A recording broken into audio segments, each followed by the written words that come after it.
लागत मात्र 100 रुपए प्रति पीस और बिक्री 300 रुपए। स्टार्टअप की बात करें तो 10 से 15 हजार रुपए में ये बिजनेस शुरू कर सकते हैं। इस बिजनेस में रिस्क कम है और प्रॉफिट ज्यादा है। आप चाहें तो किसी भी व्यापार को करते हुए इस बिजनेस को साथ में कर सकते हैं। अगर आपको प्रॉफिटेबल बिजनेस की तलाश है तो ये वीडियो आपके लिए फायदेमंद हो सकता है। और हाँ दोस्तों, इस वीडियो के अंत में मैंने कुछ जरूरी इंफॉर्मेशन दिया है आपके लिए, उसे मिस बिल्कुल मत कीजिएगा। दोस्तों नमस्कार, मैं मोहन थवाइट एमटेक चैनल में फिर से एक बार आपका स्वागत करता हूं। और दोस्तों, अगर आप नए नए बिजनेस आइडियाज के बारे में, नए नए बिजनेस टिप्स आप सीखना चाहते हैं, जानना चाहते हैं और आपका ये चैनल पर पहला विजिट हो तो चैनल को सब्सक्राइब करके नोटिफिकेशन की ऑल बटन घंटी को जरूर दबा दीजिएगा। दोस्तों, इस बिजनेस के बारे में बात करने से पहले मैं आपसे सीजनेबल बिजनेस के बारे में एक बहुत ही महत्वपूर्ण जानकारी शेयर करना चाहता हूं। आपने भी गौर किया होगा कि अक्सर लोग सीजनेबल बिजनेस से दूर भागते हैं, सीजनेबल बिजनेस में पैसा फंसाने से डरते हैं, कतराते हैं, प्रोडक्ट बर्बाद होने का डर रहता है, जिसकी वजह से कंपटीशन अपने आप कम हो जाता है और कंपटीशन कम होने की वजह से मार्जिन का रेशियो बढ़ जाता है और सक्सेस होने के चांसेस बढ़ जाता है। तो आज हम बात करने वाले हैं एक बहुत ही बेहतरीन सीजनेबल बिजनेस के बारे में, जिसका काम ठंडी के मौसम को छोड़कर साल के 8 महीने चलता है, जिसमें लागत कम और खराब होने का डर नहीं रहता। और वो बिजनेस है मॉस्किटो नेट अर्थात मच्छरदानी का। गर्मी और बारिश के मौसम में इसका बहुत बढ़िया डिमांड रहता है। इसे बहुत कम पूंजी लगाकर शुरू किया जा सकता है और सही तरीके से अगर इस व्यवसाय को किया जाए तो लाखों रुपए कमाया जा सकता है। तो सबसे पहले मैं इस बिजनेस को शुरुआत करने के बारे में आपसे बात करूंगा और उसके बाद मैं आपसे बात करने वाला हूं इस बिजनेस की मार्केटिंग कैसे किया जाए। इस वीडियो को अंत तक जरूर देखिएगा। क्योंकि मैं जो टेक्निक आपको बतलाने जा रहा हूं इस वीडियो के माध्यम से वो आपके किसी भी बिजनेस को ग्रो करने में बहुत ही ज्यादा सहायक हो सकता है। मच्छरदानी बिजनेस के लिए कहें तो नेट और धागा ही इसके मुख्य रॉ मटेरियल हैं। आप चाहें तो कपड़े का इस्तेमाल करके भी बेहतरीन बॉर्डर आप बना सकते हैं, तैयार कर सकते हैं नए डिजाइन के रूप में। मच्छरदानी के नेट मुख्य रूप से 2 प्रकार के होते हैं, एक कॉटन और दूसरा सिंथेटिक। आप इसे अगर होलसेल मार्केट से खरीदते हैं तो 10 से 15 हजार रुपए के अंदर में पूरा रोल मिल जाता है। और इस बिजनेस की शुरुआत के लिए बहुत बड़ी जगह की आवश्यकता नहीं है। आप चाहें तो घर से या किसी छोटे से स्थान से स्टार्टअप कर सकते हैं और इसे एक लोकल मार्केट एरिया के हिसाब से भी आप शुरू कर सकते हैं और आप बिजनेस की सफलता के बाद एक बड़े लेवल पर भी आप इस बिजनेस को ले जा सकते हैं। बिजनेस के स्टार्टअप के लिए आप ये काम किसी एक दर्जी के माध्यम से करवा सकते हैं। किसी दर्जी से कांटेक्ट करके आप मच्छरदानी बनवा सकते हैं, या फिर आपको अगर मालूम है कि आपके आसपास कुछ फैमिली के पास में घर में सिलाई मशीन तो है जिसका बहुत बड़ा उपयोग नहीं है, लेकिन अगर वो कुछ एक्स्ट्रा इनकम जनरेट करना चाहते हैं तो आप ये काम उनके द्वारा भी करवा सकते हैं। क्योंकि पैसे की चाहत इंसान को बहुत कुछ करवा देता है, बस आपको उन्हें कन्विंस करने की जरूरत होगी।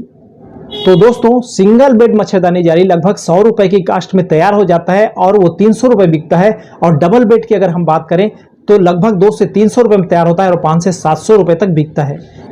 यानी कि इस तरह से मच्छरदानी के सीजनेबल बिजनेस में 3 गुना रिटर्न्स प्राप्त किया जा सकता है। और दोस्तों, मच्छरदानी मुख्य रूप से सिंगल और डबल बेड दोनों ही बिकता है। उसके अलावा भी बच्चों की मच्छरदानी भी बहुत खूब बिकता है मार्केट में, इसका भी एक अच्छा डिमांड रहता है। अगर आप बेहतर कलेक्शन और बढ़िया डिजाइन तैयार करने में कामयाब हो जाते हैं तो आपको मार्केट से भी बहुत बढ़िया डील मिल सकता है। और इस बिजनेस के रॉ मटेरियल की बात करें हम तो इसके रॉ मटेरियल आउटडेटेड या वेस्टेड नहीं होता, इसमें खराब होने के चांसेस बहुत कम होता है। और दोस्तों, एक और बहुत बड़ी बात आपने देखा होगा, हर एक किसी न किसी प्रोडक्ट के पीछे में किसी न किसी बड़े ब्रांड का हाथ होता है, उसका वर्चस्व होता है, एकाधिकार होता है। लेकिन मच्छरदानी जाली का बिजनेस एक ऐसा बिजनेस है जिस पर किसी बड़े ब्रांड का एकाधिकार नहीं है, जो कि हमेशा हर एरिया में अलग अलग लोकल एरियाज के आइटम ही बिका करते हैं। अगर आप रिटेलिंग या छोटे पैमाने पर इस बिजनेस को शुरू करना चाहते हैं तो एक दर्जी और मात्र 15 हजार रुपए के आसपास में इस बिजनेस को स्टार्ट कर सकते हैं। इस बिजनेस में रिस्पांस अच्छा मिलने के बाद अगर आप इस बिजनेस को बड़े पैमाने पर करने के लिए तैयार हो जाते हैं तो आपको इस बिजनेस को कैसे करना होगा, आइए मैं आपको थोड़ा सा आइडियाज देने की कोशिश करता हूं। और जैसे कि मैंने अभी हाल ही में कहा कि ये 8 महीने तक चलने वाला बिजनेस है और इसके रॉ मटेरियल खराब नहीं होते, इसलिए इसे नेक्स्ट टू नेक्स्ट ईयर तक भी ले जाया जा सकता है और बेचा जा सकता है। अब बात करते हैं रॉ मटेरियल के बारे में।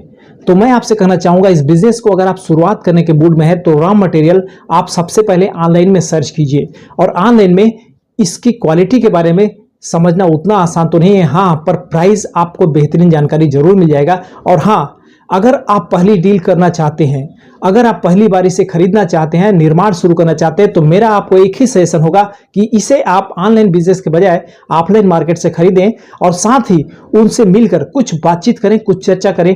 वो आपको मच्छीदारी के बारे में कुछ बेहतर आइडियाज भी दे सकते हैं कि आपके लिए, आपके एरिया के लिए कौन सी क्वालिटी बेहतर होगा, किस तरह के प्रोडक्ट वहां पर चलते हैं। तो ये आपके स्टार्टअप के लिए एक बेहतरीन आइडिया होगा। आप चाहें तो इस बिजनेस को सीजन के किसी भी समय शुरुआत कर सकते हैं, लेकिन जब आपको लगा कि आपको एक सफलता मिल चुकी है, इसमें थोड़ा रिस्पांस मिल चुका है और अगले साल के लिए आप इसके लिए तैयार होना चाहते हैं, तो आपको ठंडी के मौसम शुरुआत होने के समय एक प्लानिंग के साथ इस बिजनेस को स्टार्टअप करने की आवश्यकता है। ऑफ सीजन यानी ठंडी के मौसम का 4 महीना, इस 4 महीने में आप कुछ एक काम सबसे पहले निपटा लें। सबसे पहले आप अपना एक मार्केट एरिया चुन लें, फिर मार्केट एरिया को सर्च कीजिए, वहां पता लगाने की कोशिश कीजिए किस किस तरह के क्वालिटी के आइटम वहां मच्छरदानी के बिकते हैं और किस प्राइस पर बिकते हैं। इससे आपको एक बेसिक अंदाजा लग जाएगा। फिर उसके बाद में अगले 8 माह में आप अपना कितना उत्पादन करना चाहते हैं, कितना मार्केट में सेल करना चाहते हैं, ये भी आप डिसाइड कर लीजिए। उसके बाद अपनी क्वांटिटी के हिसाब से कितने दर्जियों की जरूरत आपको पड़ने वाली है, उनसे पूरा सीजन के हिसाब से डील फाइनल कर लें।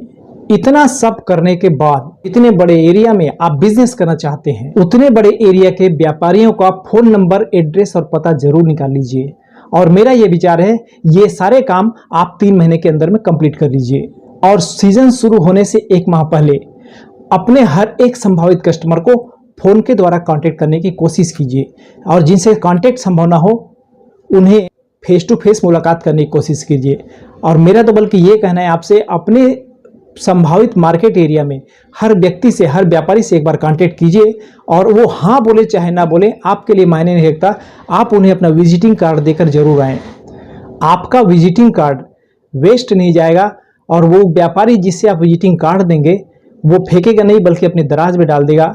और हो सकता है वो शुरुआत में आपसे डील करना ना चाहें, लेकिन जब सीजन की शुरुआत होगी, माल अगर शॉर्ट पड़ता है और उन्हें कहीं महंगा लगता है, तो वो आपके कार्ड को खोजकर आपसे कांटेक्ट जरूर करेंगे। इस तरह से हर एक व्यक्ति आपके लिए एक संभावित ग्राहक हो सकता है जिससे आप कांटेक्ट करेंगे।